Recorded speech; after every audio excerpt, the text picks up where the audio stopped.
بسم اللہ الرحمن الرحیم۔ آج کے سبق کا عنوان ہے استعارہ۔ استعارہ کا مطلب ہے، استعارہ کا لغوی مطلب ہے کوئی لفظ ادھار لینا۔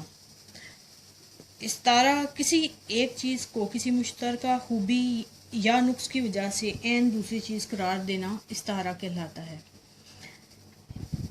مثال کے طور پر یہ لڑکا شیر ہے، یا ہم یہ کہیں کہ 1965 کی جنگ میں پاکستان کے شیروں نے بھارت کے گدڑوں کو مار بھگایا۔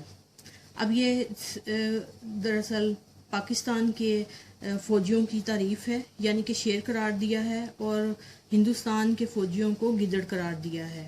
اب یہ لڑکا شیر ہے۔ یہ سمپل سی مثال ہم دیکھ لیتے ہیں، آسان ترین، تاکہ جلدی سمجھ آ جائے۔ یہ لڑکا، ہم لڑکے کی خوبی یا خامی کو جو ہے وہ بتانا چاہتے ہیں۔ لڑکا کیا ہے اس میں؟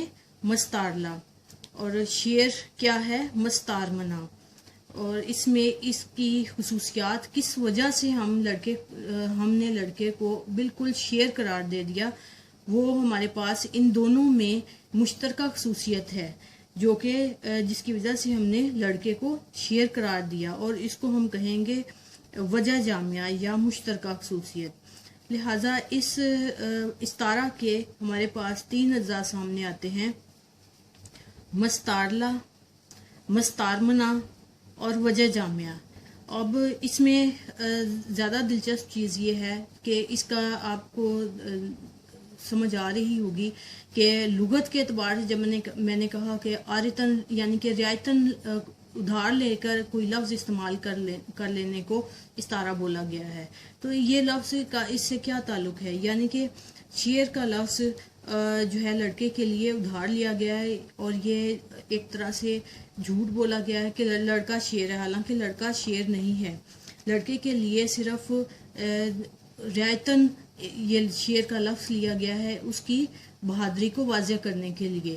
اگر ہم صرف یہی کہیں کہ لڑکا شیر ہے، لڑکا بہادر ہے، تو اس سے اس کی بہادری جو ہے وہ بہادری کا لیول ظاہر نہیں ہوتا۔ جب میں نے کہا کہ شیر کا لفظ استعمال کیا تو ایک دم سے دماغ میں یہ کنسیپٹ کلیئر ہو گیا کہ لڑکا جو ہے بہت زیادہ بہادر ہے، کیونکہ شیر ایک روایتی اعتبار سے شیر جو ہے وہ جنگل کا بادشاہ ہے اور بہادری کے اعتبار سے بے مثال ہے۔ تو لہٰذا جب ہم نے شیر کا نام لیا تو فوراً سے پہلے ہمیں لڑکے کی بہادری کا جو لیول ہے وہ سامنے آ گیا۔